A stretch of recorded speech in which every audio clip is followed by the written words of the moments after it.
The main activity for the program was, as the title kind of suggests, this pitching competition. That's kind of the backbone of the program. And that competition was partly inspired by the Creative Business Network, who hosts a competition in Copenhagen each year, where people from all over the world are coming together to present the best innovative idea.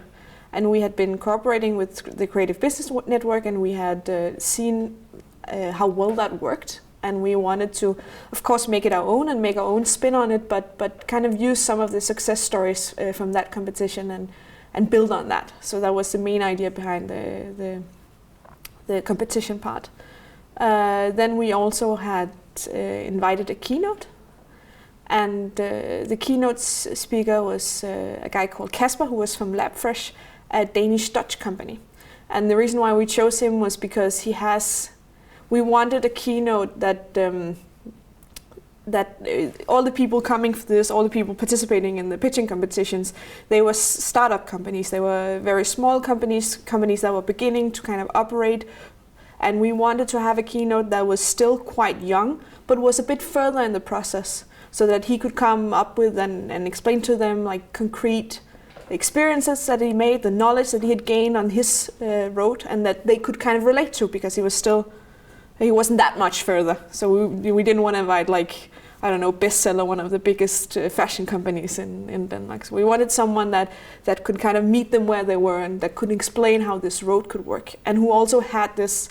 So the two very important elements in this project, of course, is one, that it has this cross dimension going across borders and going across sectors in the creative industries. And the other part was this sustainability angle, that the companies we wanted to come would be companies that were thinking about climate change, that were thinking about making a sustainable product. And Labfresh and Kasper, he kind of fulfilled all of this. He had created a company on the one hand who was spanning Copenhagen and Amsterdam. He was running it together with his Dutch wife. And on the other hand, it was a company that had a very specific focus on the sustainability angle. They were creating clothes that was more durable, that used less resources and stuff like that. So he was really a great fit, I think, and participants really liked him as well. Then we had also an acoustic concert, or a creative intervention, as we called it, with the Latvian indie rock band Carnival Youth. And the reason why we chose to do this was, on the one hand, because we knew we were bringing together quite different people from different countries, people from different sectors. And it's kind of, in a way, it's this classic idea of what are you going to do if you're going to go on a first date? You want to go and watch a movie, because afterwards you have the movie to talk about, and you can have that kind of as a common point of reference. And it's one of the great things that culture can do. And so this idea was that we'll have this concert, and then people have that to talk about, or they have this icebreaker, this opening, and they can kind of come together and talk about this concert. So that was one of the ideas. And also, from a quite practical standpoint, when you have a pitching competition, you need quite a long time for the jury to deliberate and to pick a winner. And that can be really boring if you don't have stuff going on. So we also placed the concert so people could leave the room, get some air, listen to a concert, and then come back and being told who the winner was. So that was kind of the dual purpose of that. And then, of course, the whole idea was to have, it was the creative industries, that this combination of having something that lives as a business and at the same time has this creative element. And Carnival Youth is a great example of this, because on the one hand, their product is music. They cannot be more creative.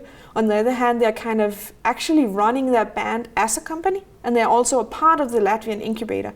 So they were a great example of how you can combine these two things.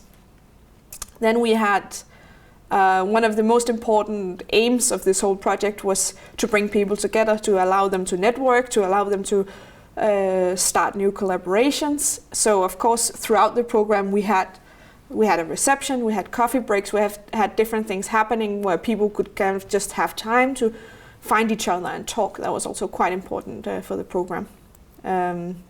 When we're repeating the event this year, we're doing even more of that, because people actually need quite a lot of time to find each other, and quite a lot of help with that. For the second day, we had program that was only for our Latvian participants, so the Danish participants weren't a part of it. But in the morning we had a workshop with the Vice Director of Creative Business Network, Caroline Havlund, and she came and she held a workshop again where she talked about her experiences in helping companies internationalize and finding each other across borders and how you could kind of do that. And then in the afternoon we had visits to local Danish companies. And again, the idea was kind of bring people together who were in the same situation but in different sectors and countries so that they could learn from each other and exchange experiences. And I think that worked quite well, that you had the Latvian companies walking around in Aarhus and they were meeting local Danish companies. They were seeing how they worked and the experiences they had. And if they wanted to maybe expand to a Danish market, they could ask these Danish companies, like, how are you doing here? What kind of needs are you meeting here? We also visited local incubators and talked about the kind of support systems that are in place in Denmark. And we had some concrete instances where we had some of our Latvian participants that applied for some of the support mechanisms that are in Denmark and actually got accepted. So we had some quite concrete output from that day, the second day as well.